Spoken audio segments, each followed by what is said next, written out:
Good evening, everybody. Today is June 10th, 2024. This is the regular meeting of the Board of Education, USD 453. We'll have roll call. Mrs. Murphy. Here. Mrs. Price. Here. Mrs. Overby. Here. Mrs. Reed. Here. Mrs. Wells. Here. And I'm Mike Carnett. Oh, and Jessica Wilson's here. I'm here. Sorry. So we'll stand for the Pledge of Allegiance. Oh, by the way, everybody turn your cell phones off, please. Go on silent. I pledge allegiance to the flag of the United States of America and to the republic for which it stands, one nation, under God, indivisible, with liberty and justice for all. You're up next. Mission statement. Thank you, Mr. Carney. As Mr. Sifford always reminds me, we would ask that you kindly speak clearly into the microphone tonight. So the district mission statement. The mission of the Leavenworth Public Schools is to prepare every student for success in every classroom, every day. Okay, one of the best parts of the year and every meeting is recognitions. And I guess the only people with recognition, people that are here pretty regular. So that's a good thing. So without further ado, I'll let you direct the rest of the show. Yep. And 1SR, are you going to present for us? Who's doing it? For what? Oh, you're talking to me, sir? Yes. Yes, sir. We didn't know if you were going to speak tonight. No, I speak about kids all the time. All right. Do you have anything you would like to say? All right. All right. Let's do it. Hey, look, sir, obviously it's about the kids, and but I'll say a little something about the I think this is one of the teams that doesn't get enough recognition for the amount of hard work they put in. Whether they win, they lose, there's no other teams in the school than these drill teams that come in every single morning, the entire school year at 6 in the morning. They're already going at 6.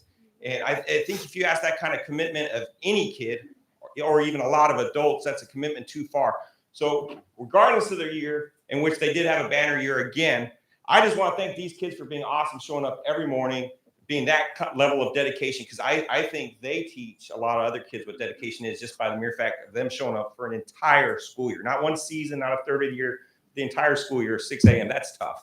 So those are the kids you see in front of you, and they're amazing. That's all. Thank you.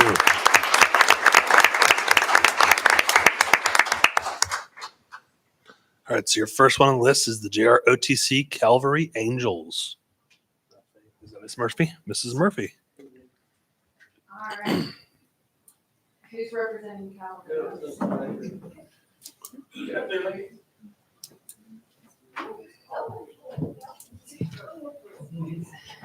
All right, the certificate of recognition for the LHSJ ROTC Cavalry Angels for outstanding levels of dedication, perseverance, teamwork, school pride, and community service in dominant individual and team accomplishments throughout the competition season.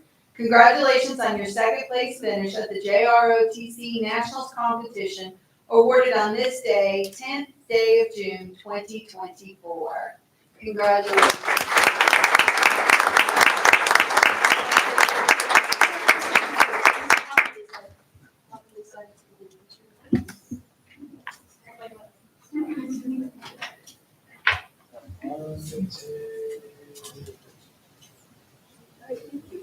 Congratulations.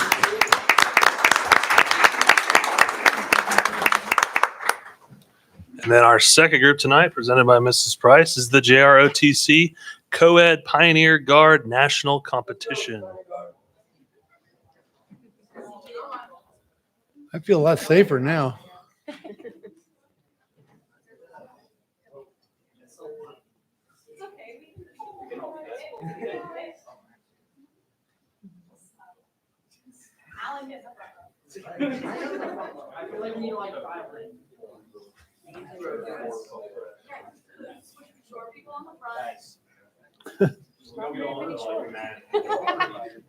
All right. While you're still lining up, we'll go ahead and start doing the official reading. So the certificate of recognition is presented to the LHS Co-Ed Pioneer Guard for outstanding levels of dedication, perseverance, teamwork, school pride, and community service in dominant individual and team accomplishments throughout the competition season. Awarded this 10th day of June of 2024, signed by Mr. Kearney and Dr. Adams.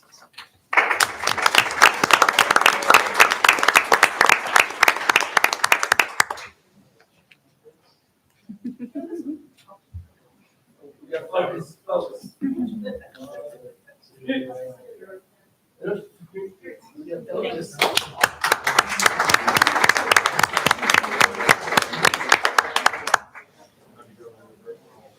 Did we get a picture?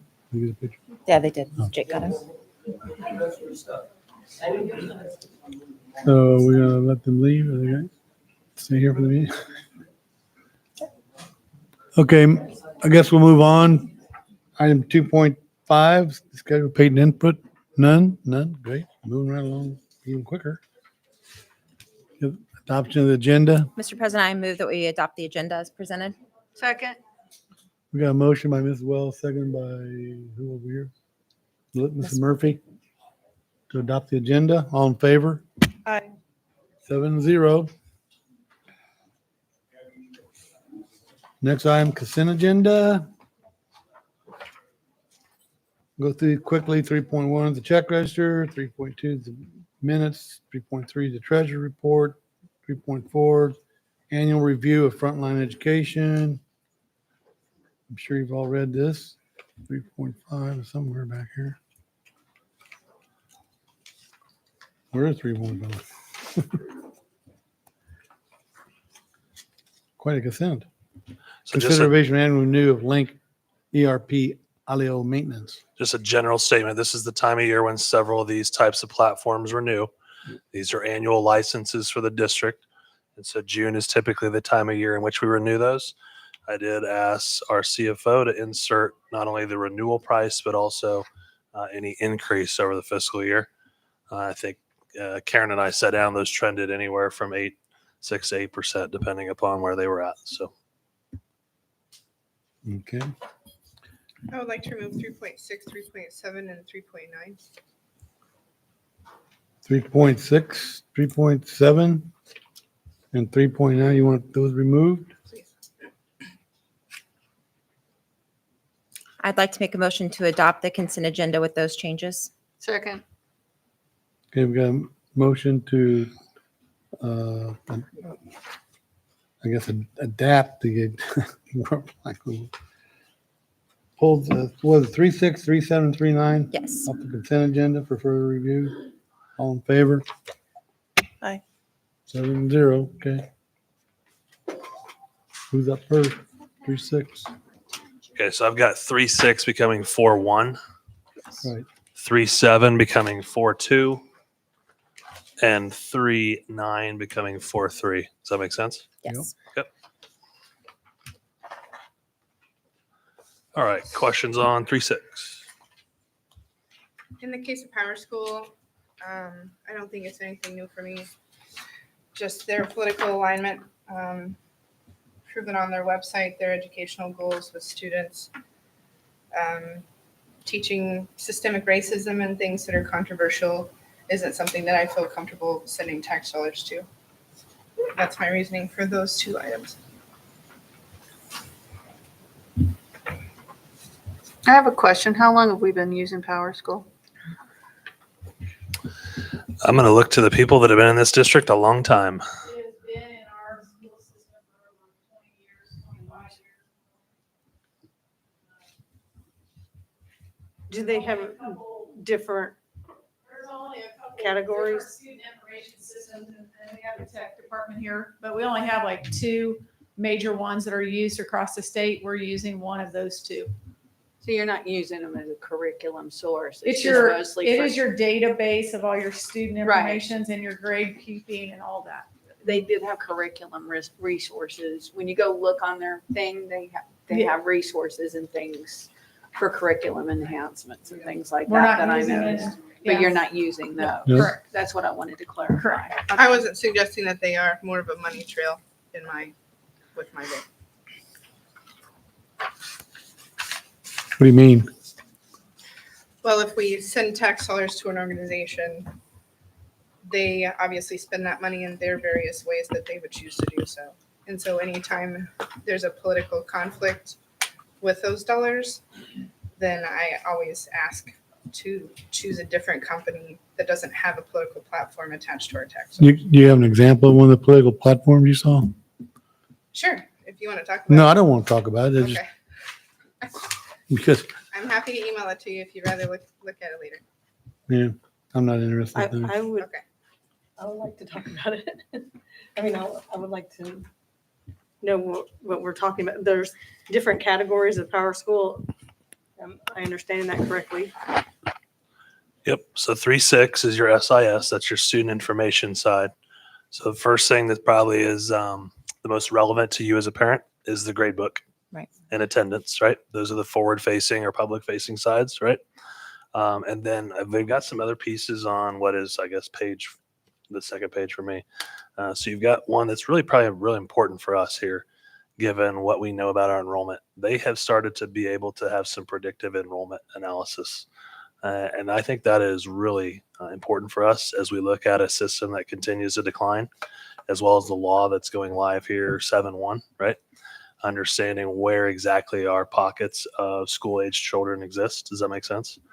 And so that analytics part, I know you'd asked Karen about the behavior data suite, so Dr. Varvel's Yeah, that was prepared to the other talk thing I about was going to that. bring up. Could we hear more about that Yep. and exactly what is being tracked in that behavior piece of it?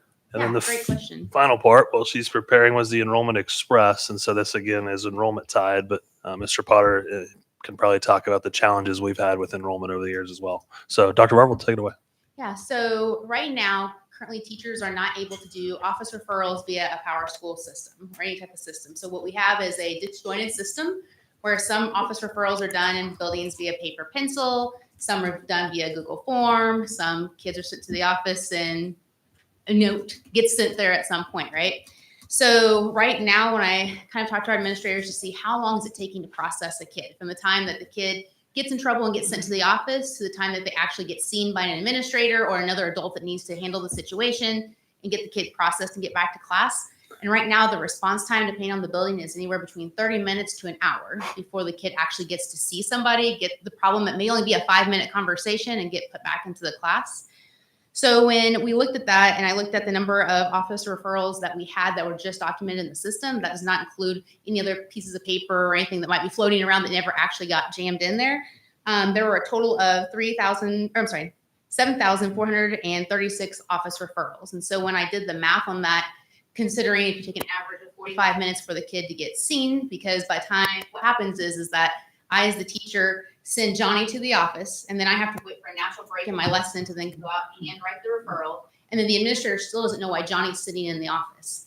And so you either have to take your referral and give it to another kid to deliver to the office and break confidentiality, or I have to wait until there's a natural break where, like, during the next passing period, I can run up to the office and give that to the administrator so they can deal with Johnny.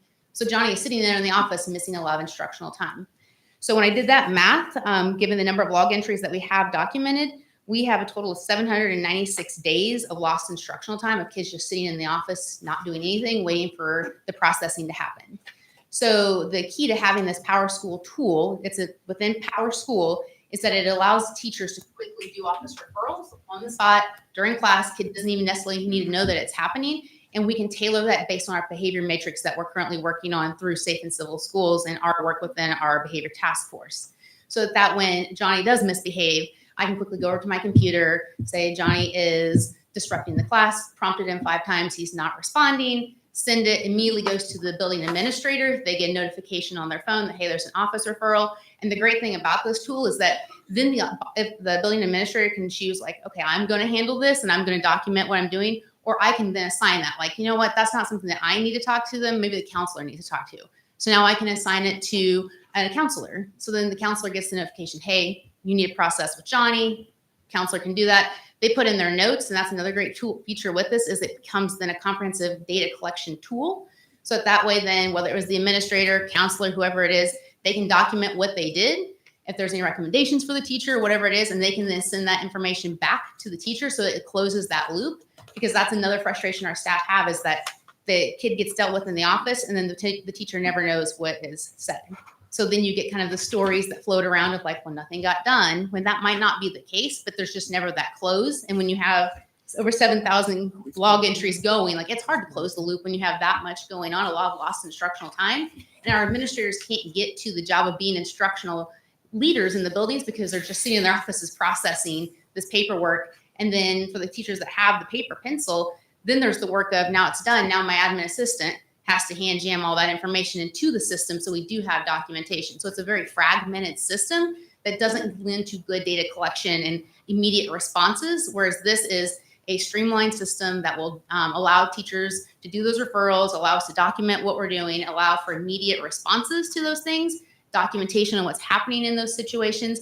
And then another tool that it has is that then the administrator can click notify, and it'll immediately notify the parent via an email that, hey, I saw your kid for this situation, because that's something that we have received from our stakeholders and our families is that, I never knew that my kid had an issue unless somebody picked up the phone.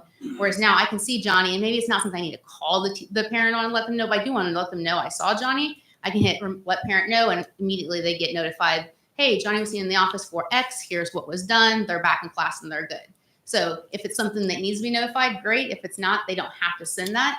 And then it allows us to have real-time data at nonstop of how things are going. So we can really be responsive versus having to wait and run Excel reports and try to graph data, once a month and those types of things. Like we have graph data on the spot. We can literally watch at any point in time. And so we could look it up and be like, wow, today's a high flying day. We need to be out in the buildings more and helping try to figure out what's going on. Or today's a slower day. That's great. Like we know what to expect, and we can really watch for those trends and be responsive to student need. I may have missed it, but I was just wondering if Skyward offers those similar supports, or I'm not sure if Skyward offers those similar supports. I do know that there's other third-party companies that we could look at that will offer those supports, but the problem is that they all plug into PowerSchool. And so one of the ones I did look at was not as robust, and the initial cost was slightly less. I think it was like around $15,000, but it was $15,000 every year. Whereas this one, the initial cost, they originally gave me a little over $20,000. I got them down to a little over $18,000. But then that's just the first year, and then anything all the years after that is the $11,000. So you end up saving money by doing the long term with PowerSchool. I was curious about Skyward because I didn't see those political platforms I was Mhm. referencing on their website like I do PowerSchool. Right. Yeah. PowerSchool has a lot of different solutions. I'm just not as familiar with Skyward to know Okay. what they would or what they offer and what they don't offer. Yes. I have a question, because this is supposed to speed up the whole process, but when you're doing that referral to the office, is that done by a drop-down menu, or Yep, you're still writing it out? No, it's all What going to it's be like? electronic. So a teacher can do it on their computer. So like I can click on Johnny's name, do a quick drop down box of like that's Okay. social misconduct. Here's a quick little description, 5 or 10 words of what happened. And we're going to train staff on what those office referrals look like so that we don't start getting all the feelings and things into it. It should just be very factual. I prompted Johnny 5 times on X behavior. He's still refusing. That's what we type in. We hit submit and it's ready to roll. So teachers can access that on their computer. They can, if they have an iPad, they can do it. Or if they wanted to use their phone, they can even submit it on their phone. So if they're walking around their class with whatever, it's mobile enough that they can do that. And then the same thing for the administrators. They just get something on their phone or on their computer, and it just says, hey, you have an office referral for this kid. And then you can start processing and triaging. So the paper goes away. Yeah, I understand about the data collection and everything. I'm just, behavior problems and whatnot. I read like completely taking out the human aspect of that, because sometimes we need to have, discussion. And Are you talking about when the kid gets to the administrator, or are you yeah, talking or between the- this is not. A teacher could still call a parent or do it. Absolutely, and all we that. encourage that. This is more just for the data. documentation and ensuring the swiftness of the movement of kids. So like we absolutely, in our behavior matrix, when we get that rolled out so that you can see it, there's actually a piece for communication for parents for like, these types of things are things that a teacher should be communicating with a parent for. These are things that the administrator needs to notify a parent. So like all those protocols are going to be built in because we absolutely agree with communicating. And that's one of the big things for safe and civil schools is that communication and partnership with families and with the student to try to problem solve whatever the problem is. This is more of that database so that we can collect it efficiently and eliminate this kid sitting in the office for 30 minutes to an hour, losing instructional time and not getting what they need. So we don't use a lot of PowerSchool at the elementary schools right now. Are we going to start using it more? So right now at the elementary, so they do their attendance and then they have their grade cards that are built into that the system. And so they have the option to do like this hand jammed log entry, which is where Okay. the 6,000-7,000 and whatnot comes from. Right. But what this will do is allow the teachers to have more access and more Okay. control and being able to refer those kids and be able to have a problem solve with those kiddos Okay. and create that documentation trail. Anybody else got any questions? I'd like to approve 4.1 for the renewal of the $80,208.29. Do you need the total package? Yep, that's all of it. That is the total Yeah. cost, yes. Second. We have a motion to accept the Power School Student Information System that's presented. Motion made by Mrs. Wells, second by Mrs. Price. All in favor? 652. Okay. Next one, 37. So it's just same vendor, same overall parent company, right? But now this is think through terms of our human capital. Okay. So everything from the onboarding process and or the hiring process all the way through where all my records are stored. So you've got several different pieces of that suite, and the HR team, I'm sure, can come up and speak much more intelligently than I can. But the four main pieces are applicant tracking, the Perform, which is the evaluation, School Spring Unlimited, which is apparently the nation's largest job posting site, which is really relevant to us given our challenges with recruitment and retention. And like I mentioned, records. So would certainly stand for any questions. And I see Amy's on the ready if necessary as well. Same Just the comment same. for me. Okay. All right. If there's no discussion, I'd like to approve item 4.2, the renewal for Power School in the amount of $32,712.63. Second. A motion to approve consideration of the Power School. And 4.2, right? Yes. 4.2 by Mrs. Wells, second by Mrs. Price. All in favor? 5.2. Okay. Next one was 9. What, 3.9? Yep. The workman's comp. Oh, consideration of membership in the KSB Workers' Compensation Fund. Yep. So a couple, I guess, generalities here. First of which is KSB has a separate arm, KBS, I believe, Kansas Business Solutions, that is under the umbrella of KSB. And they have taken on pieces such as the workman's comp and other pieces, parts, if you will, of the insurance suite. And so to be very clear, that is under the KBS side of the house, so to speak. There are only a few players left in the game. The one I'm most familiar with is Accident Fund. So I know you had a question about whether or not a local agency could write that. I don't have an answer for you yet, unless Beth was able to get that in the last 30 minutes. But there's really only two, I would say, major players left in this game: Accident Fund, and then the work comp through KSB. I'm I not didn't saying expect others you to aren't. have that tonight. Sure. I was just letting you know what I thought of on my way. So. Yep. The other point I wanted to point out here, and Mr. Carney sits on this board, is they do have that loyalty credit program. So about half of that premium is coming back to us by way of that refund. Certainly stand for any questions. So my reasoning for pulling this off would be similar to things we discussed under the KSB umbrella previously. Some things dating back to maybe 2021 with calling parents terrorists and things like that. A lot of people forget that kind of stuff happened, but I hope I never do. And then when it comes to this policy, we're able to discuss the claims paid and all that at this time. Yeah, there's going to be certain stuff we can't, but obviously anything in here we can discuss, right? Okay. So you do have a trailing mod factor that is increasing. So I think it's up 0.08 if I'm not mistaken. And you can see the 3-year history that factors into that mod rating. So what I see here is 20 to 21 annual premium paid roughly $387,000, with the loss ratio being $188,000 that they paid out of that. And then there's 2 other figures given. So if we add the premium minus what was paid, I came up with a little over $500,000 that would have been remaining from what we paid out versus what they paid on. And so, I don't, even if another company was more expensive, I think it would be worth separating from KSB just because it's a left lobbyist company. I've been in the room giving Senate testimony when representatives from KSB are flat out giving straight up misinformation, and I have witnesses to that. It's just not a credible entity, unfortunately. And, they're supposed to represent school boards. There was several school board members in the room that they definitely were there in opposition to.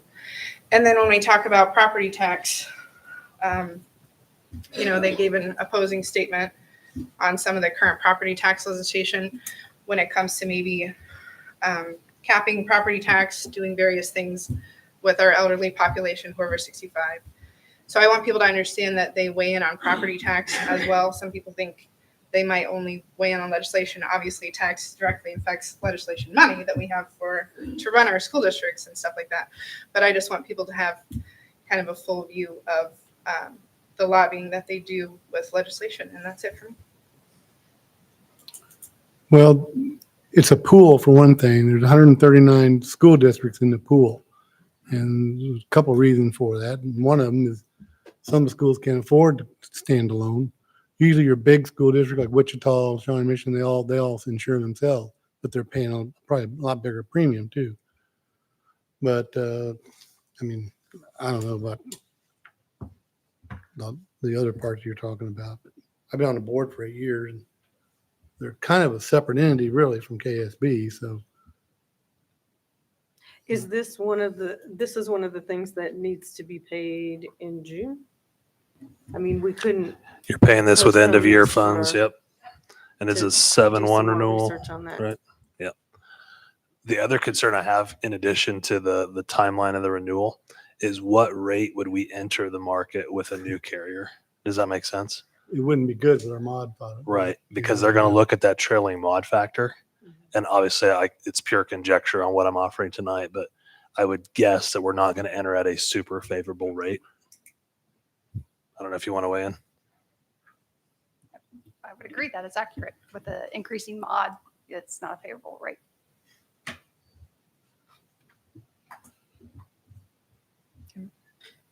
Have a motion?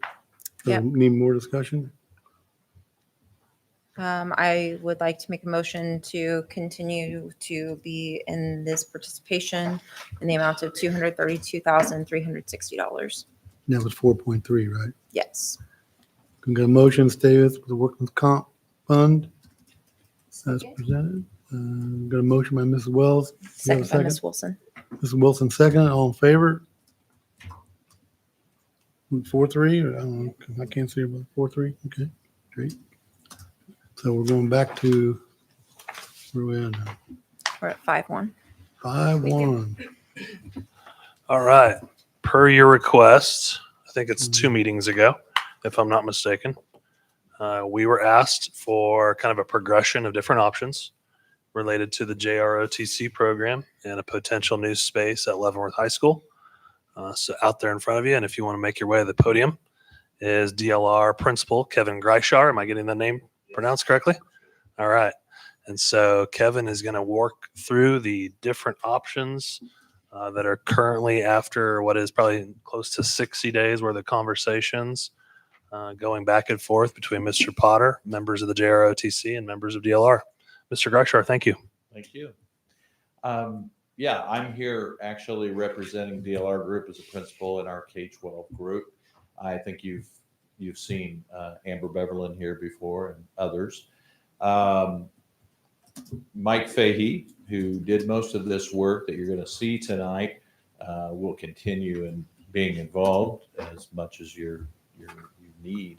But he is on his 10th anniversary week vacation, so I'm appreciative that he got everything to me that I needed. So we're up to speed. So primarily what we've done is not only did we went to the staff as heard, and the principal and some of those that were involved identified kind of facility that might best suit the RTC program.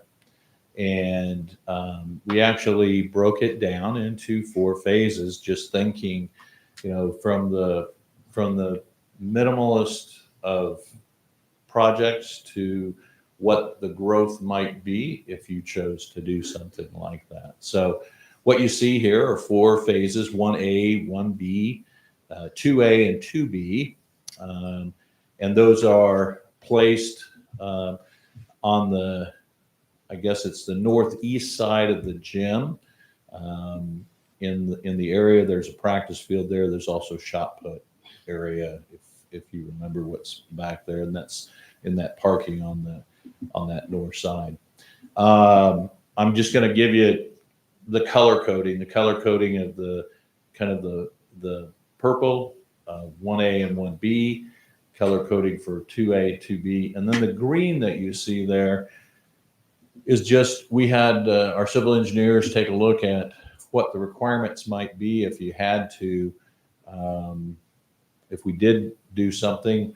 The more non-pervious material, you probably heard this a lot, non-pervious material that we put in there, we've got to have that water go somewhere. And in this case, we have to detain it for a while before it goes off site. So that green area is showing detention.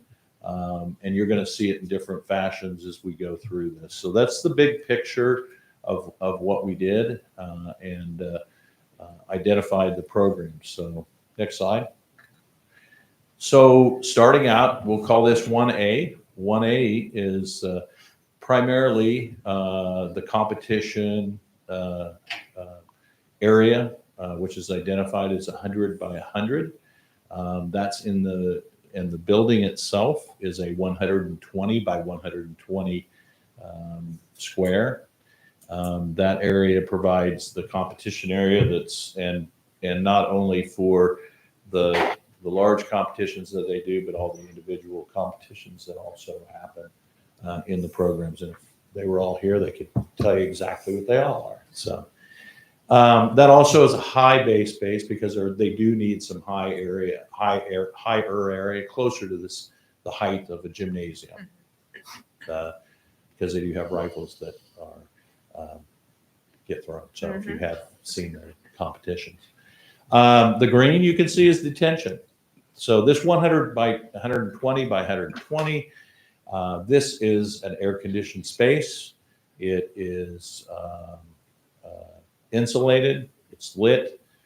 There are no bathrooms. There are no other facilities inside this space. It's just for competitions. Now this could be considered, and it also does have a rubber flooring or a sports flooring on this area. I'm giving you these kind of characteristics of these because we're gonna go through each one, and then we're gonna talk about what those all cost. So. So you have, and then you have exiting requirements to get in and out of this space. If you have, once you start to just have a big open square footage, by code, we have to have exiting requirements of 7 square feet per person. So you can imagine how many square feet there is. And at 7 square feet, we can get a lot of people. The code officials would say you can get 1,200 people in there. So how are they all going to get out?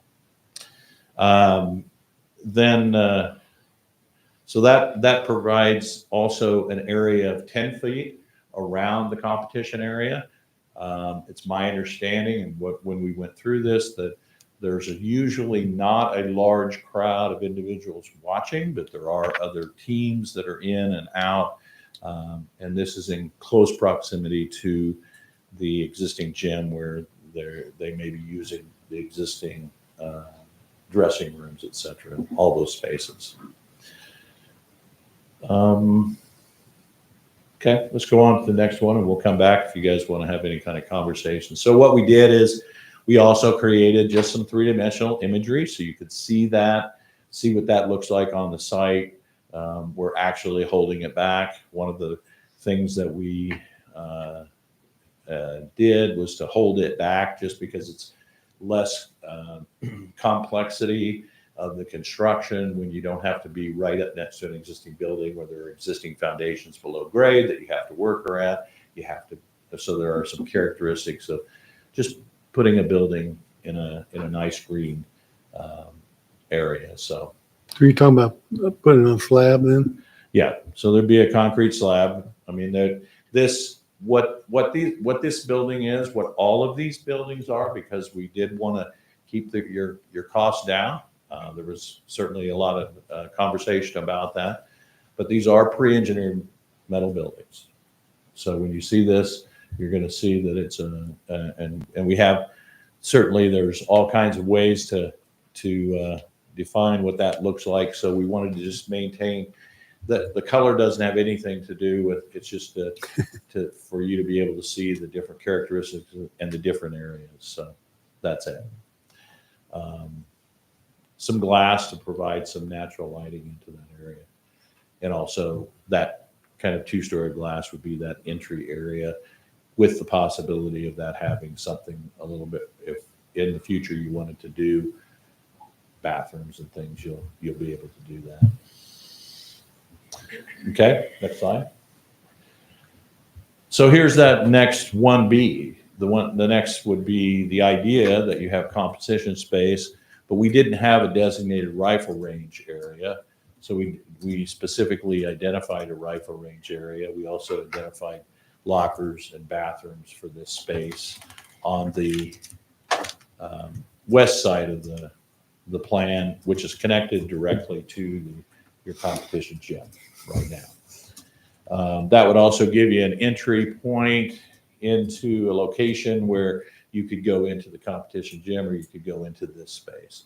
And again, using this space to be part of the complex of your sporting facilities, the opportunity is certainly multi-purpose as well as used by JROTC.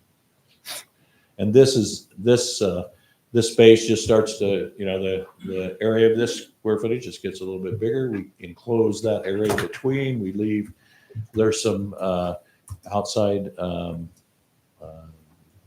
mechanical equipment down here to the south, but that all stays intact. On that east side, is that going to still, that space still going to be there though? Yes. You got doors coming off each side of that building. And there's about the walkway. Cause I went down and measured a long time ago. So, but I mean, I didn't know if you're not going to go flush up to the building. Well, yeah, we would do that, and then you'd be able to exit out through the same exit doors would come out. Okay. To that walkway? Yes.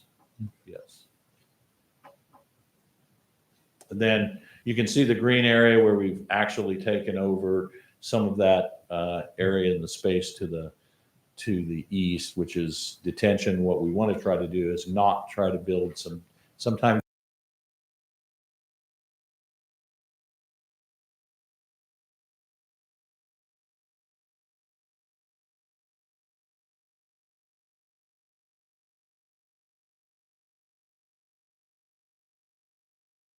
that's 1B, the idea that you just add on and connect up to the existing gym. Now you've got a rifle range, bathrooms, and and locker space and storage in that area.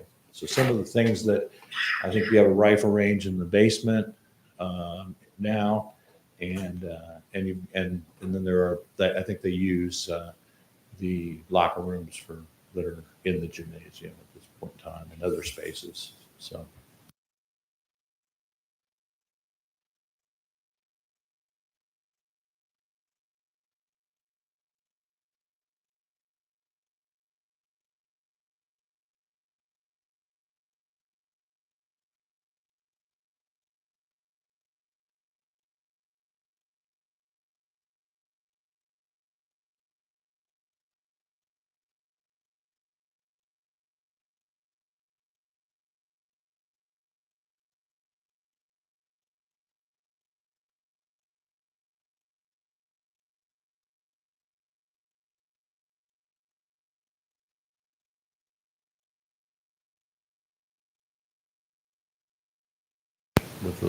some of the more, some things that would be useful in competition time.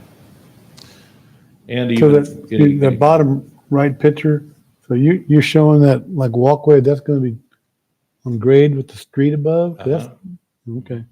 it's gonna, that walkway comes out at about the location where it would come across to where the street's at. Oh, okay. So we may have to have some water may go down and then come back up, but it's pretty close to grade in that location. Okay, next slide. Yep. So then it's just a matter of 2A and 2B. 2A is the concept and the idea that there are programs that ROTC has in existing facilities, and if there is some kind of synergy between moving some of those spaces out, designed specifically for ROTC, and redeveloping those areas that are there that they have existing for other CTE programs, for other classroom and that's needed in the high school. So that's where that starts to creep a little bit further to the east. So that just gives you an idea of what could happen for growth, and what it does for us as architects and engineers is that if we start saying those are the things that we're going to do, then we're going to make sure that utilities are brought to the site when you do the first portion of this. So you get utilities to the site. We don't put building over the top of sewers and electrical and mechanical, so we have to move them again. So that's kind of the way where we're moving that direction. Now this, again, none of this is connected except at the gym.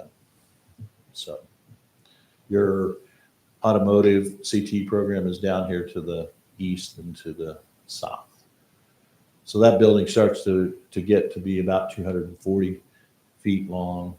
So it's almost not quite doubling in size, because you can see there it's stair stepping down over on this side. Okay, 2B. Do we have Or like, what, do we have like 25,000 square feet for trophies somewhere? They can use the downstairs basement shooting range. I'm one of the ROTC instructors, sir. I don't, is it okay if I say something? Yeah. I don't want, to get shot or something. But, hey, you're doing it for the kids. Yeah. That's the number one thing.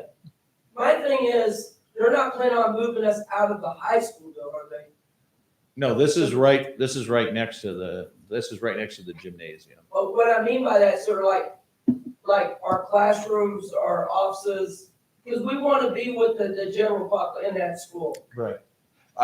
This is all just us pulling together some ideas on square footages and all that. So the program of how you do it would be based on what ROTC wants to do. So however you want to do that. So this is giving you the square footages based on some of the things that you talked to Mike Fahey. Right, sir. So I just don't want to clash with PE teachers. I think we're all teachers in that building. Mm-hmm. Sure. I think every student in that building needs equal usage of the building, but we got so many PE programs and stuff in the ROTC program. So as long as we're on cement, is the floor cement, sir? It's a concrete floor. Awesome. And it's a concrete floor. We've priced a sports floor in there, so that it has a rubber sports floor. And that will prevent us from being in the small gym, beating that wood floor up that costs, I don't know how much it costs to refinish it every year. A lot. Yeah, so right there we save some money. And it's cement. Kevin, correct me if I'm wrong. These are all slab on grade. Yeah, everything is slab on grade, Okay. pre-engineered steel. Exterior is a metal panel. And to be clear, DLR does not deal with the programming questions or issues that would be dealt with by administration. Yeah. So We were trying to give, Yep. to give you a good sense, we were trying to give you the minimum square footage that you needed and the maximum square footage that you could do. And that's for you to get more information than for you to have to ask more questions. We were trying to be all encompassing of what what you could do in that area. So, so that's one or two, excuse me, that's 2A. Then the last slide is, would be, what we would say 2B. Basically, it's saying the potential, you can see that up in the upper left-hand corner there. If you needed all of that space and you needed all the square footage, and there are some renovation dollars that we're identifying in here that, if you needed to do that. So, and with that, go to the next slide. And of course, Mike couldn't help himself but to create some architectural options on here, certainly, and he was calling it digital camo. So, but just, the treatment of how you do that architecturally could be just about anything or any way. So, because it's metal panel, you could use metal panels to create that. Next slide. So here are the options, and here are the costs. And we did work with Nabholz Construction on getting these numbers. What you're seeing here is an all-in number. If you're gonna do any project, it means you're gonna have a construction cost, and then you're gonna have soft costs associated with that. So we've got that information put in here, but this gives you at least a sense of volume of dollars, and then also the gamut. So as we said earlier, 1A is the large competition box, is pre-engineered, slab on grade, does have air conditioning, does have heating, does have insulation at 4.7 million. Option 1B is adding some more square footage. And almost all of these things, I can only tell you in construction, if you've built a house, the more square footage you have, the more it costs, right? It doesn't get cheaper just because it gets cheaper per square foot most of the time, but the cost never goes down. So 4.7 for 1A, 7.4 for 1B, 2A, 10.8, and option 2B, 12.5. And we worked with a general contractor who then also got pricing from a pre-engineered metal building company because we do have more than just putting the building on site. So. And just one caveat, this has not been put out to the market, so these are not hard bid numbers. Yeah, these are very much budgetary. Yeah, this is what I would call, if you were starting to have these conversations, these are budgeting numbers so that you're going to be able to do this work for that amount. And this is us putting together square footages for you. So, but based on some of the things that Mike had conversations with you about, and principal and Jake was there too. So. I have noticed in school construction some much more than these models. But when we look at school security and then we build, a lot of glass, I always look at it sideways because a lot of the time that's not bulletproof glass, and rehabbing them to be somewhat bulletproof is crazy expensive and everything else. And then if we didn't have, I'm all for natural light, but if we didn't have that as well, I would think it could potentially make it more cost effective to heat, cool, and things like that without that. Certainly. And the price of if you don't have any sun or cold coming in, you're going to reduce your mechanical needs. In a building like this, the mechanical needs are probably going to be they're going to be higher volumes anyway. Yeah. Just because it's a large volume. Severe weather questions. Mm-hmm. So they just have a way to get out. They have no way just out of the building outside. They don't have a way to go from that building straight into the school. If you were to do 1A, no, you would just, Okay. there would be a building outside.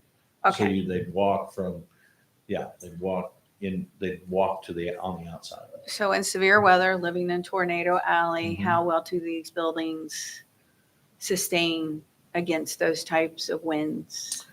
They are not. Knowing the kids are basically then in a can Mhm. or they're Yeah, outside, that's free range. It's not a shelter in any way, Right. shape, or form. So for them to flee in severe weather, they're still going to have to leave outside to go out and back around and into the school. Yeah, if you didn't have a connection. Okay. Okay. So has there been any testing on these to see what type of winds they do withstand, like a F1, F2? No, I don't know of any. If there's other schools that I have don't, had I any don't buildings imagine like if this? from a direct hit from something like that, they don't have. I don't. Sometimes it doesn't necessarily take a direct hit. It Yeah, just it's- takes the 2x4 flying. Right. Right. Exactly. Like a can It's opener. not a shelter. Right. is No, all I can tell get you. that. I I'm don't know just how much of a shelter it is. trying to wrap my brain around exits and, Yeah.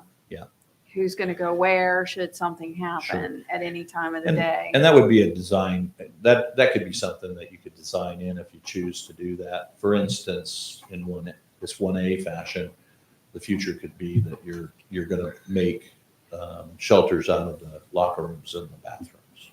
Okay. And you can definitely do that. And we've done that. Thank you. I have a question over here. I thought somebody had a question. He just stood there. Oh, got it. He was reading my mind. Yeah. Good job. Good start. Okay. No other questions? So what's the direction from here?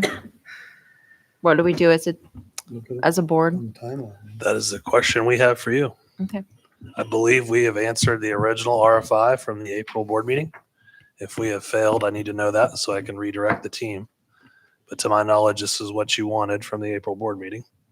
So I am now kindly requesting what your direction is for us, As far as choosing like an option that we want to go towards? or additional research. It could be a number of different things. I think the first question would be monetarily, what is it the district can afford? Can we afford to just lump out this? Or are we looking at a bond issue? Or are we looking at 4,782 car washes and 1,600 bake sales? I'd also like to see a list of other district needs. For instance, we talked about special ed facilities and whatnot. Because if money were no object, of course you'd want it all. But we have to make choices just like we do in our families, right? And there's competing priorities, and I would like to see what they are. And I don't know. Updated capital outlay.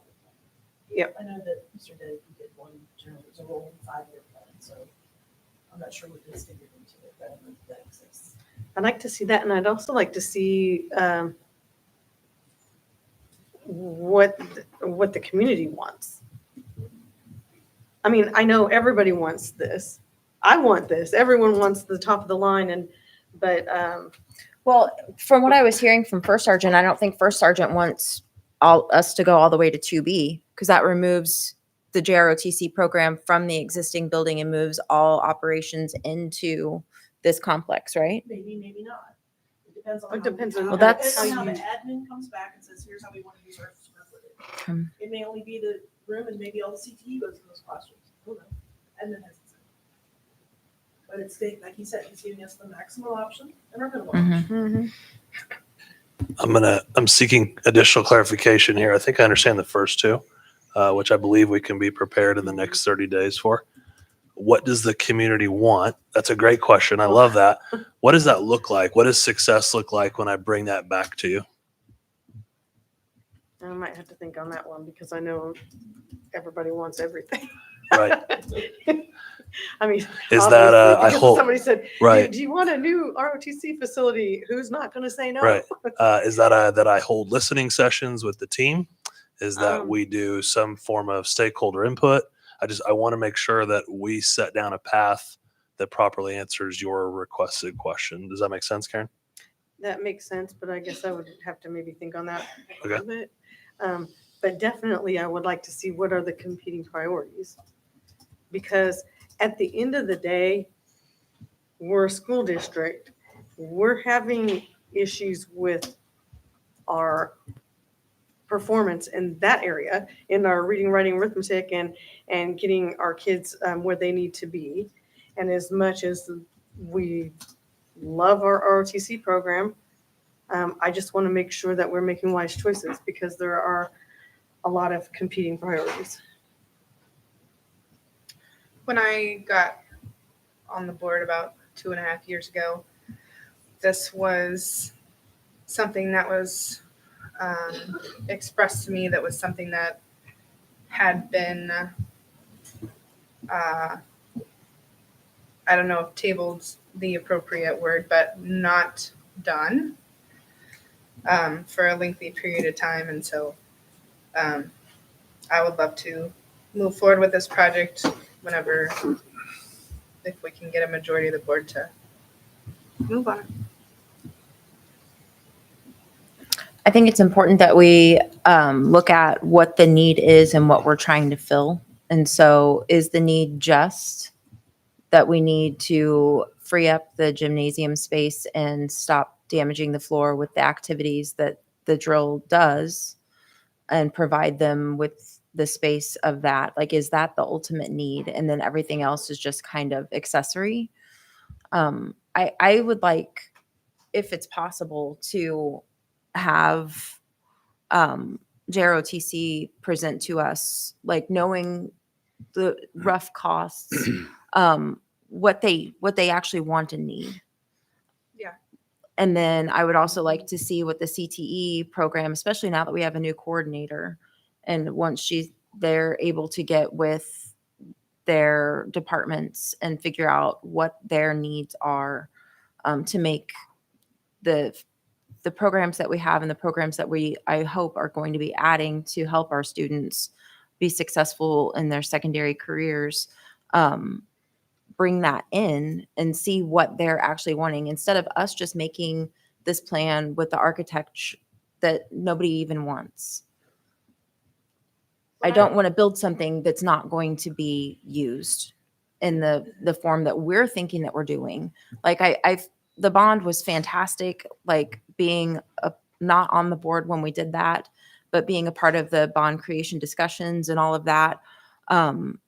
Not that I'm saying that we need to do a bond for this. That's not what I'm saying. I'm just talking about the process that we went through.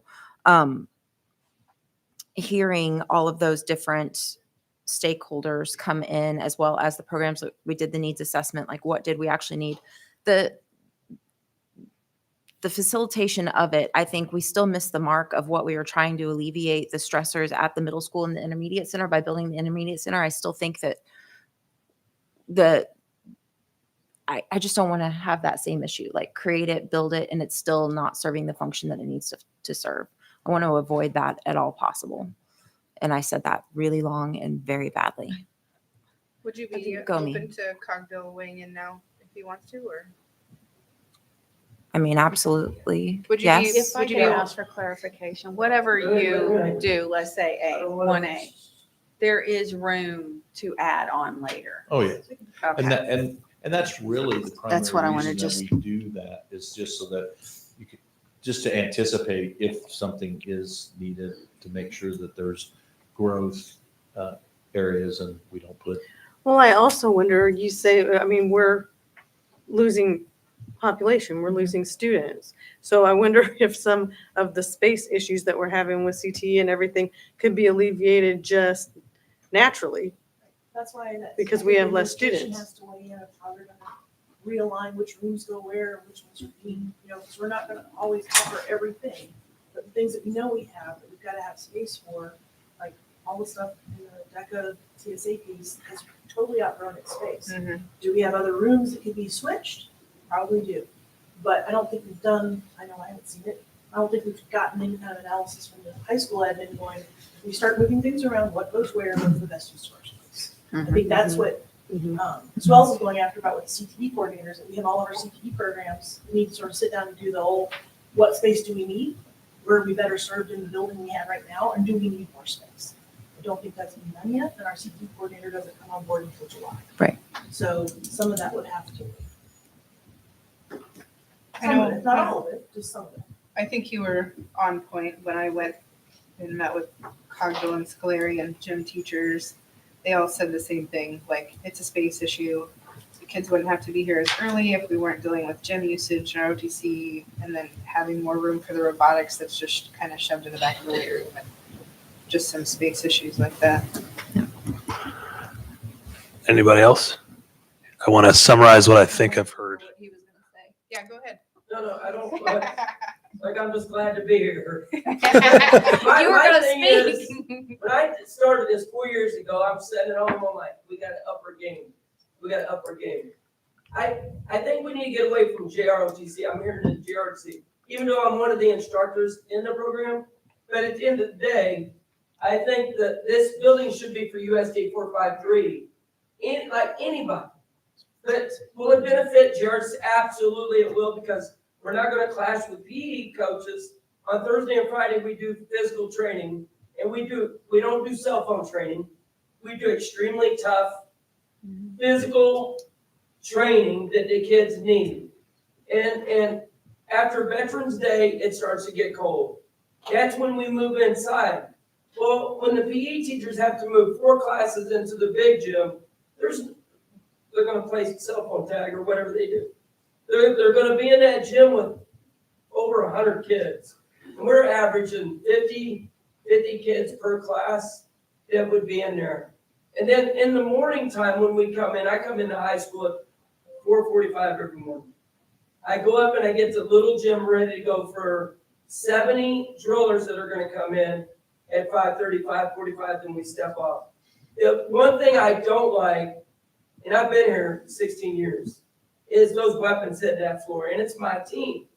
Well, Mr. Vanek and the administrators are walking through, we got to quit hitting that floor. Well, so I'm trying to win a national title, and we're doing some crazy stuff. Accidents do happen at first. When they get good at it, well, we don't beat the floor up and stuff. But besides JROTC, I think this would benefit the whole district, the whole school district. I think it'd be a plus. And talking about for losing students, let's up our game and let's get students to come to this district. That's all I have. Thank you. Thank you, First Sergeant. So here's what I think I heard. I want to make sure I captured it correctly. You would like a budget analysis for purposes of how much of this can we pay for? What is the affordability?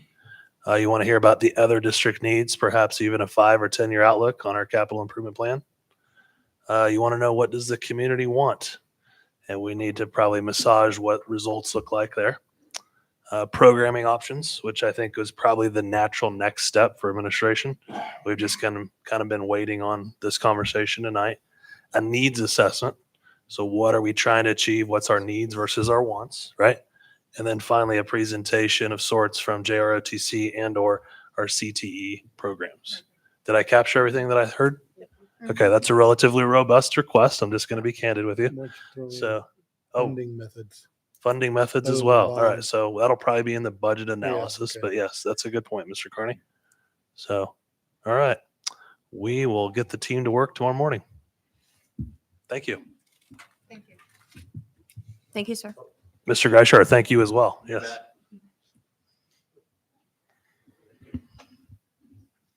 Okay. Where are we at? DLR, we're at 6. Strategic plan highlight. Strategic plan highlight. All right. Who's got that? As we have created this regular cadence for you this year, this month will feature items from our special education department. So with that, Dr. Rodelberger and Dr. Varwell. Good evening. We are here to just go over our district identification data with you. This is our identification data on students that are identified in special education with exceptionalities. And so we have just a short presentation for you in regards to that. Currently, our district, it has 20.4% of students identified in special education or students with exceptionality, leaving 79.6% of students who are not. Typically, we look for, or if you're looking at national averages, we're looking at a 15% identification rate would be an average identification rate.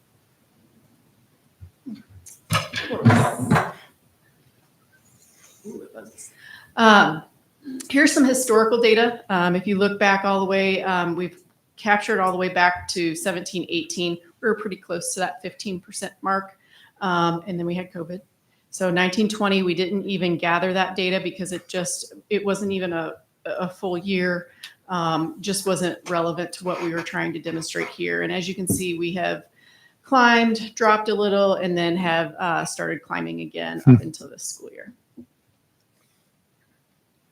So the next piece of data is looking at each building and their identification rate as a whole. And so you can see there that Lawson is our highest at 40.6%. And there's a caveat with that because we would want that building. If we're gonna have a building that's high, that's the building we would want it at because that's the building that we're getting the early intervention.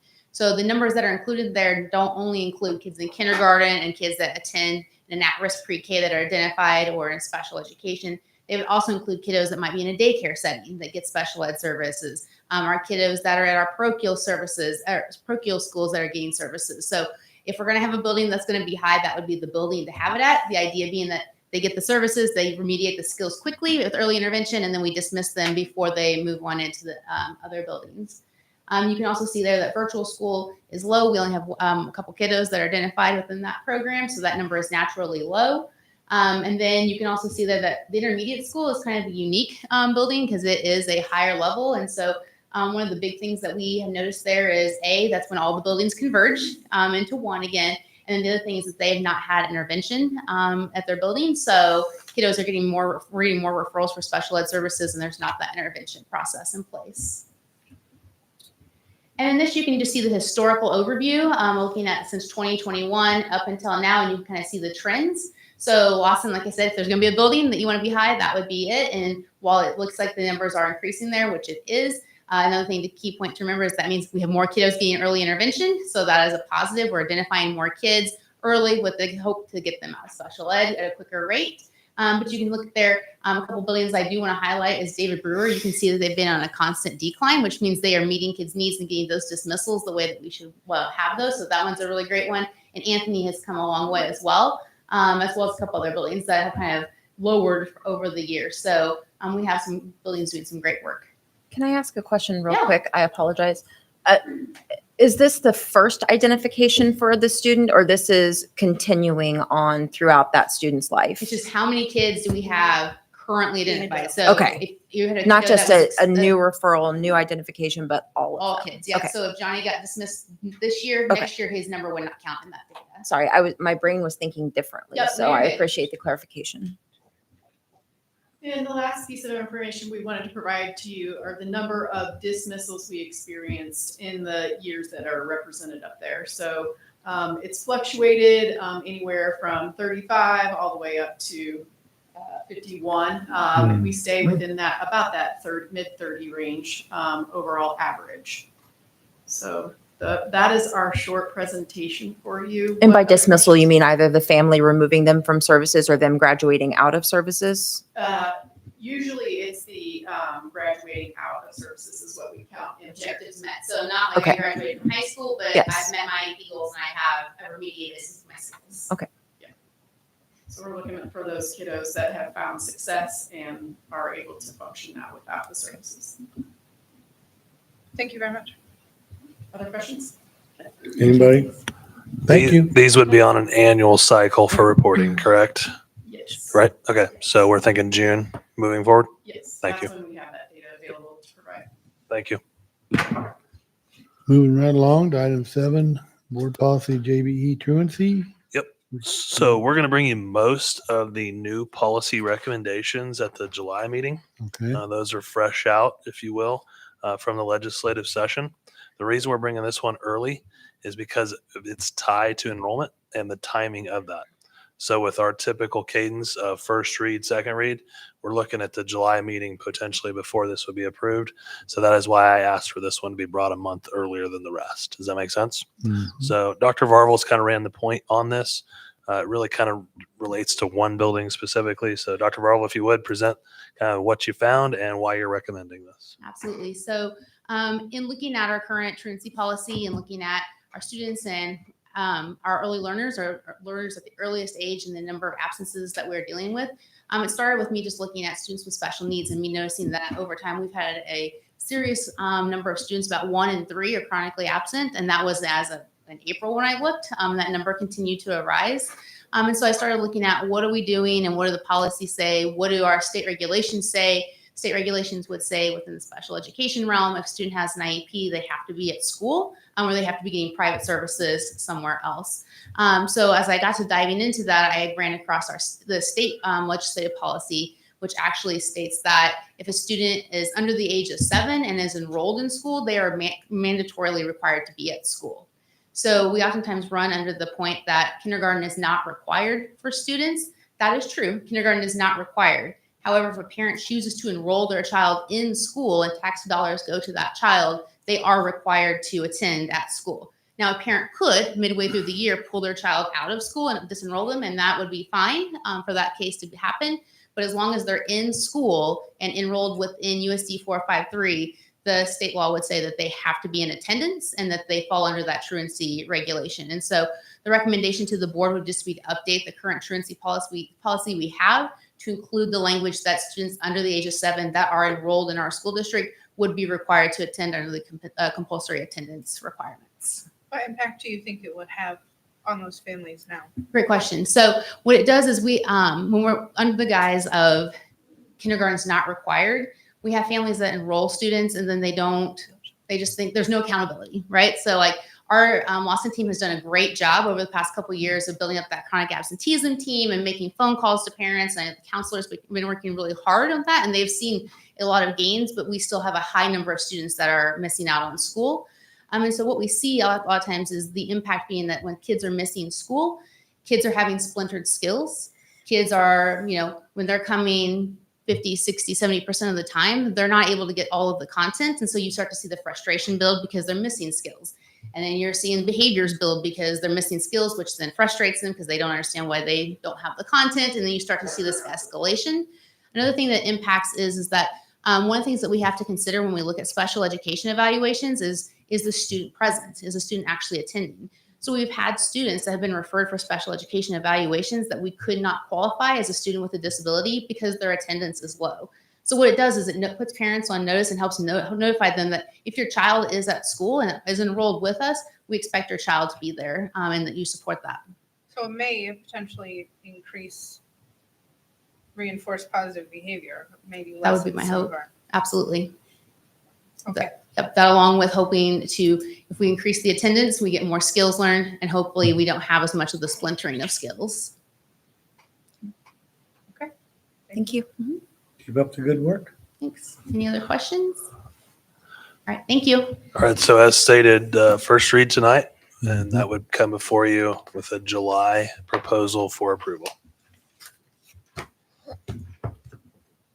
Item 8, superintendent report. Thank you, Mr. Carney. I've got 4 brief updates for you tonight. The first of which is on our summer program, which kicked off here just last week at Henry Leavenworth. So 100 first through fourth graders is our count there.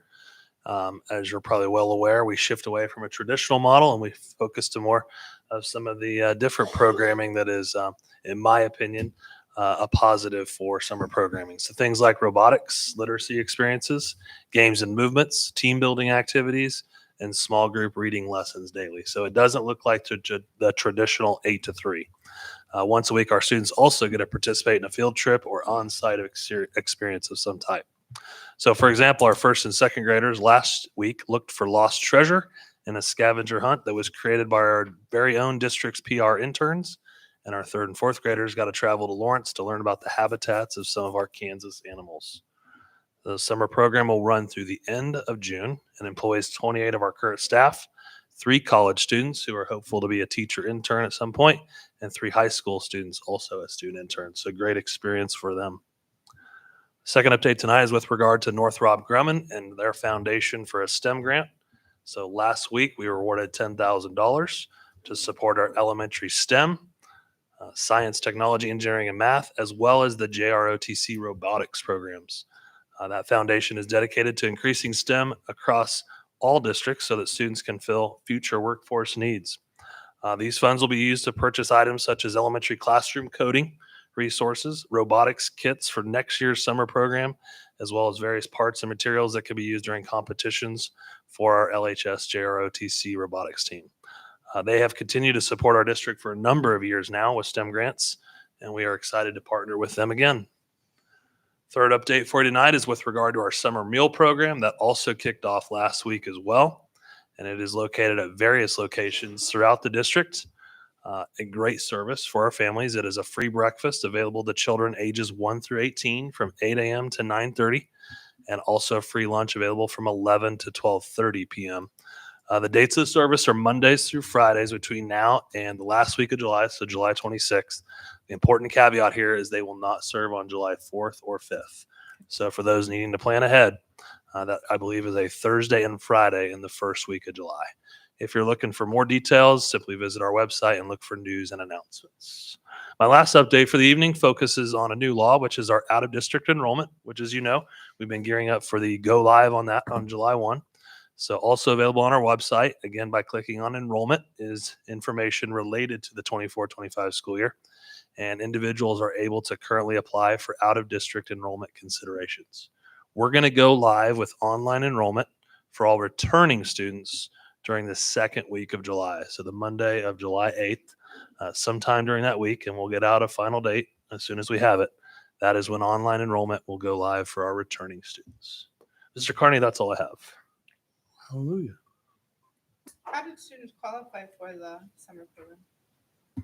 I'm looking to Mrs. Batson for this question. That's a great question, by the way. Thank you. Our summer program is open for any kid to register to come. We sent out a Google form through our messenger system, and so they could. Now, our high school program is a credit recovery program, so those students are selected based on they're behind their peers and in threat of not being able to graduate. Right.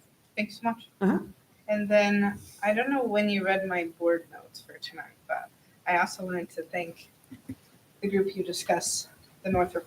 So that was awesome. Yeah. I thought so. Thank you for that. Thank you. Okay. Number 9. How much time do we need? 10 minutes, please. Okay. Mr. President, I move we go into executive session to discuss negotiations pursuant to the exception for employer-employee negotiations under the Kansas Open Meeting Act, and that we return to open session in this room in 15 minutes. And somebody please math for me. That'd be 33. 33. So 5 minutes for a break. Is that what I'm hearing? Yes, Okay. please. The board would like to invite Dr. Adams, Amy Sloan, Beth Maddox, and Robert Hingula into the meeting. Second. Got a motion by Ms. Wells, second by Ms. Murphy, to go into executive session with a little break. All in favor? Looks like 7-0. This will be kind of leaning on her arm. Okay, let's roll. Make sure we leave our phones here. Oh, okay. That's yours. It's just Thank you, Jake. so big in here. Okay. Number 10, right? Not yet. No. Oh, Dr. Adams is still with it. No, we have to wait for 33. Oh, we got a minute. Yep.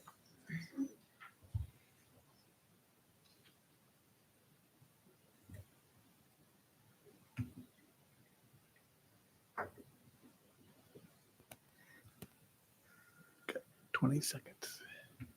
18.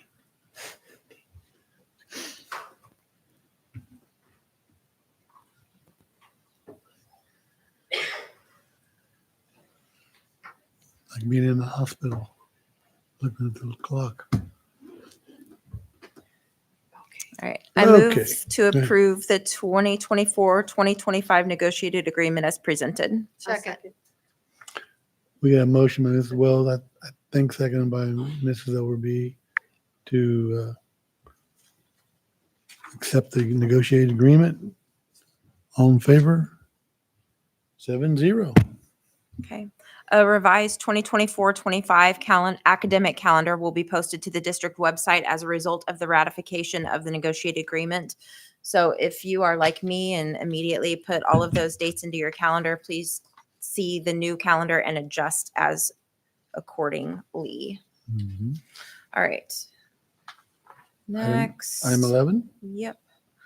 Mr. President, I move we go into executive session for consultation with our attorney pursuant to the exception for matters which would be deemed privileged in the attorney-client relationship under the Kansas Open Meetings Act, and that we return to open session in this room in 15 minutes. Excuse I'm me, sorry. no, 10-1, 10, I'm sorry, what? 10.1. Hey, Should be next time, do over, executive session. It's for non-elected personnel. Sorry about that, guys. Move we go into executive session to discuss non-elected personnel pursuant to the exception under the Kansas Open Meetings Act in order to protect the privacy interests of the individuals to be discussed, and that we return to open session in this room in 15 minutes. Yep. 7:49. Got Dr. motion. Adams, Amy Sloan, Oh. and Robert Hingula. Second. Motion by as well. This seconded by Ms. Price to go into executive session. Ms. Murphy. Ms. Murphy. Oh, Ms. Murphy did? Okay. Did you get that, Emily? Okay. I didn't. All right. All in favor? Looks like 7-0. Let's roll.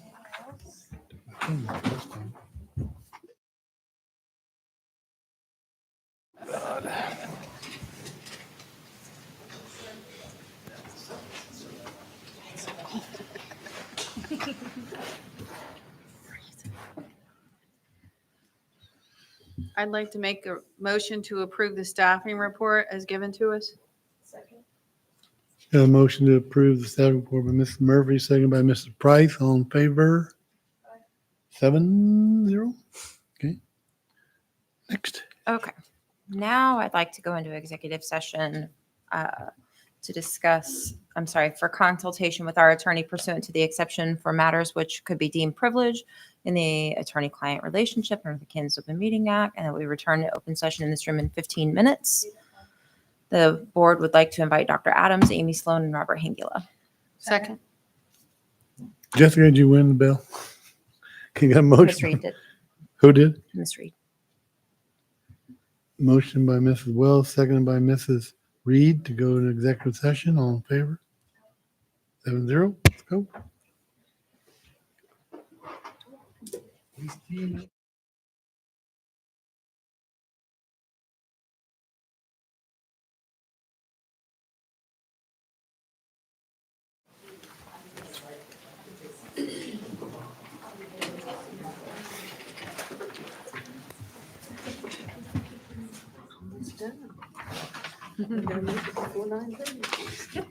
We got one more. Is there one more? No, we're done.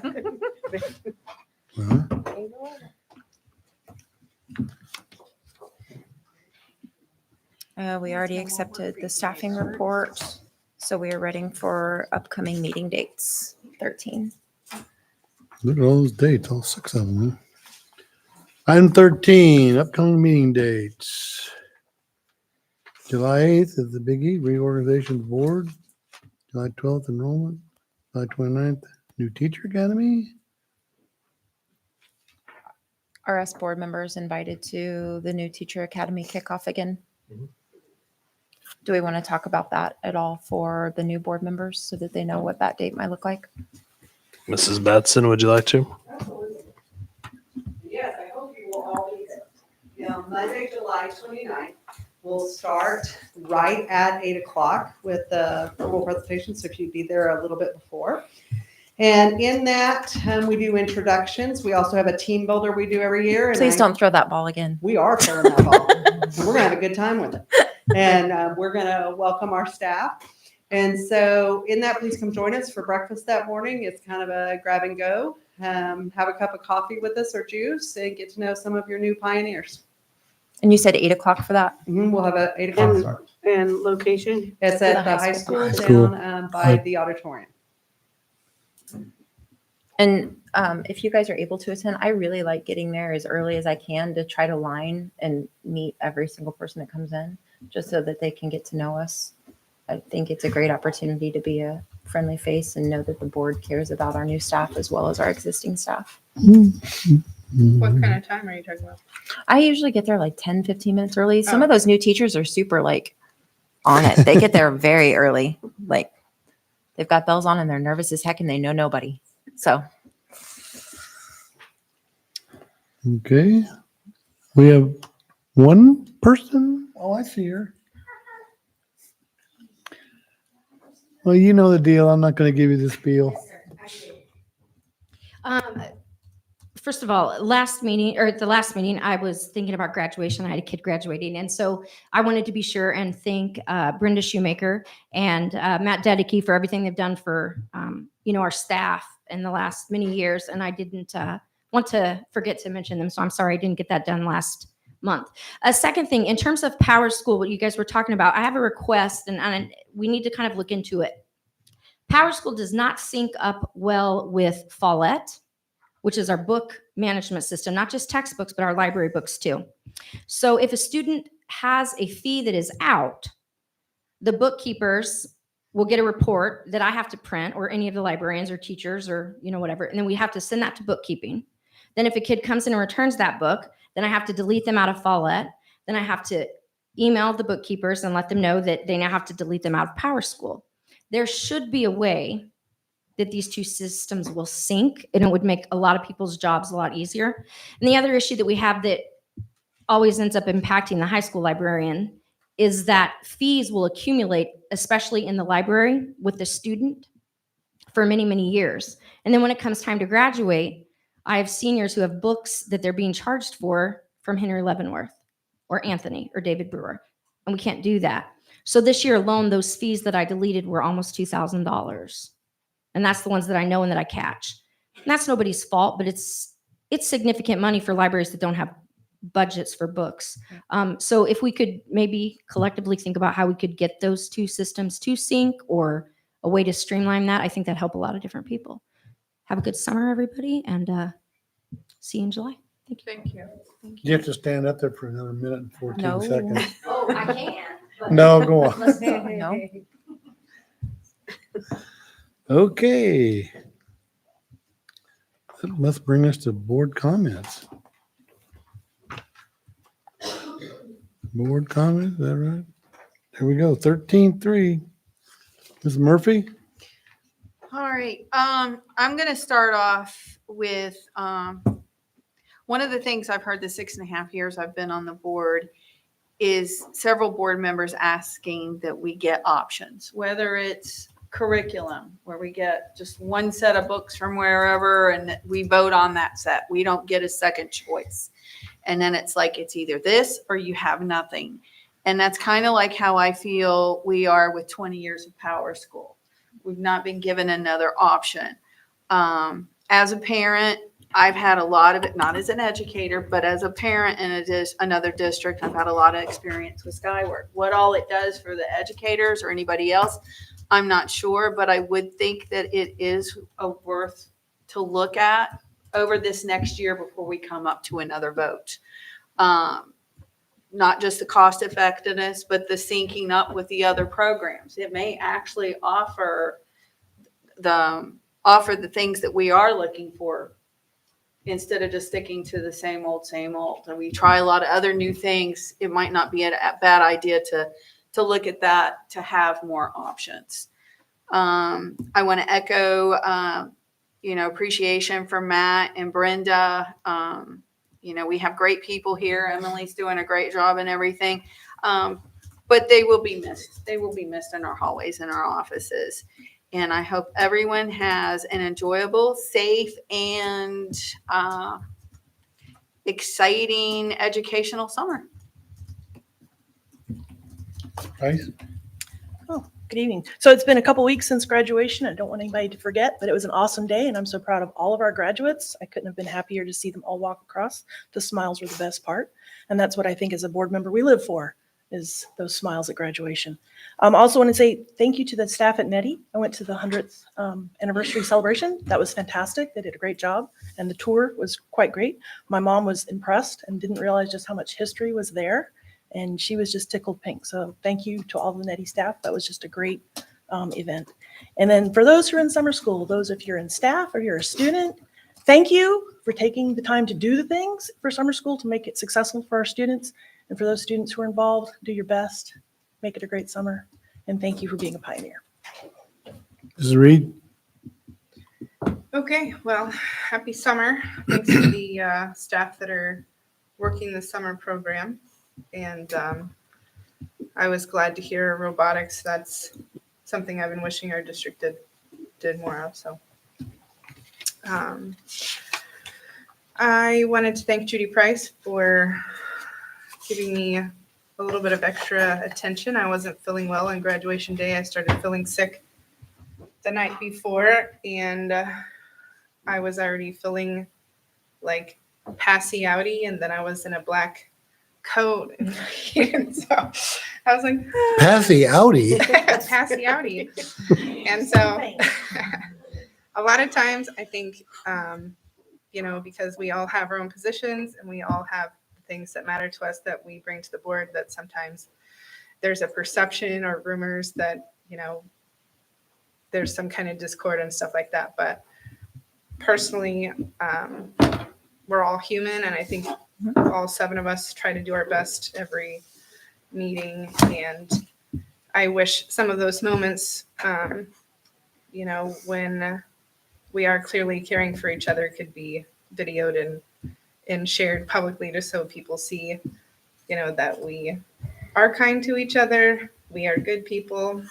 And I think we, I at least speak for myself in saying, I think we generally care for each other and each other's families and everything. So it was great to see the Prices celebrating graduation. I know I saw some of your family around, and, we're all just families in the district doing life together. So I think that's about it for me. Mr. Wilson? Just want to say happy summer to everybody. Stay safe. Come back next year. And I got to do my first graduation, so I like that too. Y'all did amazing. And we love you guys. So stay safe. Soberby? I'm just gonna echo a little bit of what Ms. Murphy said about the options, especially when it comes to KSB. I know I'm very conflicted about this. I think about this a lot because I know even the situation that we voted on tonight. KSB is big and they offer a lot of services, but I have not yet been able to figure out why they have the super special status, because they do have an agenda that a lot of people do not agree with. And there are other options maybe coming online. And I would love to see us explore some of those, because it's very easy. We want to go right to KSB, and there may be some other options that are a little less conflicted maybe. Happy summer, everyone. Thank you, everyone who's working this summer and are working for our district this summer, and enjoy graduation. Last weekend, I got to see some of our pioneers at the state Special Olympics track meet, which is near and dear to my heart. So we brought home some bling there, so that was fun. And I got a new grandbaby. Congratulations. Happy summer. Ms. Wells? So Ryan Sifford, I have asked for a long time for us to explore one platform for our district to be able to use to do all of the things. Like we use Power School, we use Google Classroom, we use Class Dojo. I know all of them are out there. There has to be something that will work well. I know Power School has had competitors through the years, but Power School has enough money that they just buy up their competitors and they disappear. I keep being told that Google Classroom is coming up with something similar to Power School, but we still haven't seen it. So if you can just please look for us and find us other options. Not that I have any political alignment with anything, but just something that's simpler that they can enter grades once and be done. Nodding his head back there. Mhm. And I had no idea about the Follette. Has that always been that way, that it doesn't communicate? It's its own thing. Okay, cool. Yeah, we need to do better. I mean, technology is always advancing. So we need to find a way to make sure that we're not missing things like that. And that, I mean, I know that fee wise, we can only hold back their diploma, which I don't think we should ever hold back their diploma for fees, but we need to do better at catching these things every single year that are missing. That was all super downer. Have a great month and see you in July, guys. I just want to make one point about the workman's comp fund. I've been on it 8 years, and I guarantee you, we do not want to get out of that. When you start looking at the rates, and we've had some really bad rates here, and if we went independent, we'd be paying a premium probably 3 times what we're paying through KSB. The other thing about KSB people, they come out to every school district at some point. They do training, check, make sure we're getting our people trained on safety. And most of that's just non-thinking accidents. You do like running through here, carrying something, you trip and fall. But they're a really good organization as far as I'm concerned. And like I said, I've been with them 8 years, so just want to keep that in mind. We're always thinking about money. Then you don't want to get out of a pool. Now, if there's another pool out there, that's great, but I don't think there are any. The other thing is that well, I won't talk about that. Never mind. Adjourned.